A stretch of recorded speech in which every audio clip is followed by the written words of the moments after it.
भागलपुर से एक बड़ी खबर सामने आई है। निबंधन कार्यालय से दस्तावेज चोरी के मामले का पुलिस ने किया सनसनीखेज खुलासा। 24 और 25 सितंबर की रात अभिलेखागार के वेंटिलेटर को तोड़कर चोरी किए गए थे महत्वपूर्ण सरकारी दस्तावेज। इस मामले में जोगसर थाना में प्राथमिकी दर्ज की गई थी, जिसके बाद सिटी एसपी शुभांक मिश्रा के नेतृत्व में गठित विशेष टीम ने जांच की कमान संभाली।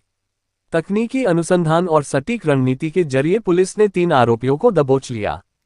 कटिहार के नीमाकोल से अख्तर अंसारी, सिकरपुरा से रोहताज खान और हाजी टोला से भास्कर खान को गिरफ्तार किया गया। गिरफ्तार आरोपियों के पास से चोरी हुए सभी सरकारी दस्तावेज भी बरामद कर लिए गए हैं। पुलिस पूछताछ में बड़े खुलासों की उम्मीद जताई जा रही है। मामले में भू माफिया नेटवर्क की संलिप्तता के संकेत भी मिले हैं। सिटी एसपी का दावा है कि जल्द ही पूरे रैकेट का पर्दाफाश किया जाएगा और इससे जिले में दस्तावेजों की हेराफेरी में शामिल एक बड़े गिरोह का चेहरा उजागर हो सकता है। भागलपुर पुलिस की ये कार्रवाई अपराधियों के लिए एक सख्त संदेश मानी जा रही है।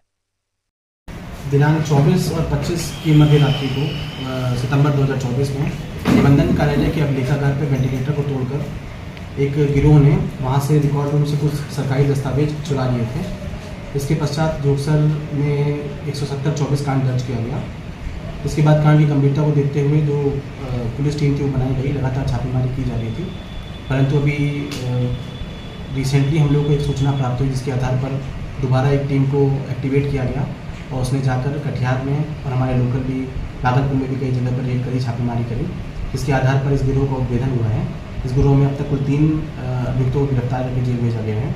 इसके अलावा कटिहार में हाजी टोला थाना डंडखोरा में कुछ अभिलेखीय दस्तावेज भी बरामद किए गए हैं, जो कि कटिहार के अभिलेखागार से चुराए गए थे। ये जो गिरोह है ये अंतर जिला गिरोह है और कई जिलों में इसने पहले ये कांड कर रखा है, जिसके बारे में उन्होंने स्वीकार भी किया है और हमको उसके संबंध में तथ्य भी प्राप्त हुए हैं। ये मुजफ्फरपुर में भी और बिहार शरीफ में भी पहले ये कांड कर चुके हैं। इसके अलावा पटना में भी इन्होंने एक बार अटेम्प्ट किया था, जो फेल हो गया था। इसका उद्देश्य क्या था, मकसद क्या है इसका? मकसद है जो अब तक पूछताछ से सामने आया है कि ये लोग इस अभिलेखों को निकाल कर इसको जो जिन लोगों से पैसे प्राप्त होते हैं या जिन लोगों से संपर्क स्थापित करते हैं और कुछ अभिलेखों को ये लोग परिवर्तित कर देते हैं। इन्हीं डॉक्यूमेंट्स को दूसरा डेटा डालकर या फिर चौहद्दी बदल कर या खाता कैसा परिवर्तित करके, तो एक बेसिकली एक तरीके से कहीं ना कहीं भूमि माफियाओं से भी इसका जो तार है कहीं ना कहीं जुड़े हुए हैं। इसके संबंध में हम लोग आगे भी अनुसंधान करेंगे। इसके पहले कितने लोग जेल गए? अभी तक टोटल 3 लोग जेल गए हैं इसके लिए। और कोई आरोपी बचे हुए? हाँ, कुछ पूछताछ में कुछ लोगों के नाम सामने आए हैं, जिसके संबंध में हम लोग आगे अनुसंधान कर रहे हैं और साथ से एकत्रित कर रहे हैं। सर, इतना पुराना वो मामला, रजिस्टर पुराना, विभाग के लोग मिले हुए हैं क्या? नहीं, देखिए ये अभी बिना विभाग के मिले ये काम हो सकता है? हाँ, देखिए ऐसा जो आप कह रहे हैं उसमें अभी हम कुछ कह पाना स्पष्ट रूप से मुश्किल है जब तक हम साक्ष्य नहीं एकत्रित कर लेते हैं। परंतु जिस तरीके से अभी चीज़ें सामने आ रही हैं, कहीं ना कहीं पर उस कार्यालय में आने जाने वाले लोगों की सहभागिता जरूर स्पष्ट रूप से सामने आ रही है। कितना पुराना मामला है ये जो पुलिस आज उद्भेदन कर रही है?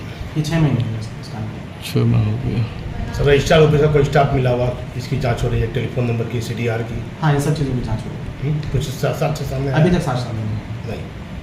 जिसकी सर गिरफ्तारी हुई है वो पहले भी कई जो है बैंक में चोरी जैसी घटना, बैंक वगैरह चोरी नहीं है, वो स्पेसिफिकली जो अभिलेख चोरी करने का ही अभिलेखागारों से ही उस तरीके के मामले सामने आए हैं। बैंक चोरी और उन सब चीज़ों से संबंधित आपराधिक कोई आपराधिक मामला नहीं है उस पर? आपराधिक मामला दर्ज है कटिहार जिले में आपराधिक मामला सामने आया है।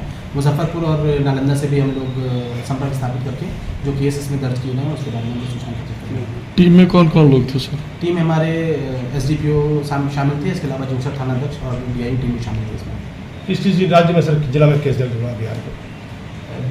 बिहार राज्य में कटिहार में दर्ज है, जिसके बारे में हमें स्पष्ट जानकारी है। इसके अलावा मुजफ्फरपुर और नालंदा से भी हम लोग कॉन्टैक्ट करें। भागलपुर में भी दर्ज है? भागलपुर में दर्ज है। भागलपुर में एक ही मामला? अभी तक एक ही मामला है हमारे सामने। तो क्या कुछ सकता है, लेकिन जब तक सर स्पष्ट रूप से हर चीज़ सामने नहीं आती है हम कहने में ऐसा लगता है। क्या करता था, क्या इसका कुछ बताइए? आप तो IPS है, क्या करता था, इसका डॉक्यूमेंट्स क्या फायदा? एक ऐसा केस और जोगसर थाने में दर्ज है जिसकी हमने समीक्षा करी, जिसमें ये सामने आया था कि जो दस्तावेज उसमें से पूरा का पूरा एक पन्ना बदल दिया गया था। तो उस संबंध में भी हम अनुसंधान कर रहे हैं। उसमें भी कुछ कार्यालय में काम करने वाले कर्मियों की संलिप्तता सामने आ रही है, लेकिन हम लोग उसमें भी अनुसंधान चल रहा है। जब तक कुछ स्पष्ट नहीं रहता हम नहीं कर सकते।